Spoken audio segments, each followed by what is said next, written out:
தான் நடிச்ச 69 படத்துல ஒரு நல்ல படத்தை கூட தராத விஜய் இவர் வந்து மக்களுக்கு நல்லாட்சி தர போறாரு அப்படின்னு சீமான் சொல்றாரு. நல்லா ஒண்ணு சொல்லுவானே, 69 படம் நடிச்சாரு, 100 படம் நடிச்சாரு, அதெல்லாம் அடுத்த விஷயம். அது வந்து இன்னொருத்தர் சொல்லி கொடுத்து நடிக்கிறாரு. அவரா நடிச்சாரா, அவரா சொந்தமா நடிச்சாரா, இன்னொருத்தர் சொல்லி கொடுத்து தானே நடிச்சாரு. அவரா நடிச்சா நீங்க கேக்குறது கரெக்ட்.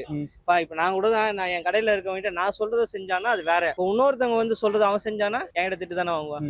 அது பொதுவான இது, அது அவரோட இது, அவர் நடிப்பு சம்பந்தத்துல அவரோட இது, அதெல்லாம் நம்மளுக்கு தேவையில்லாது. 69 படம் நடிச்சா அவர் இதுதான், அதெல்லாம் இதுல எந்தெந்த எம்எல்ஏ பதவியில் இருக்காங்க கூட விஜய் அவர்களுக்கு தெரியாது அப்படின்னு சீமான் சொல்றாரு. இருங்க வரேன். நல்லா உனக்கு தெரியுங்க. ஃபர்ஸ்ட் ஸ்டார்டிங்ல பொதுவாவே 9 அமைச்சர் கொடுத்தாரா? ஆமா, 9 அமைச்சர் கொடுத்தாரு. சரியா நியமிக்கல, சரியா செட் பண்ண, கரெக்டா இது பண்ணல, ஆர்டரைஸ் பண்ணல.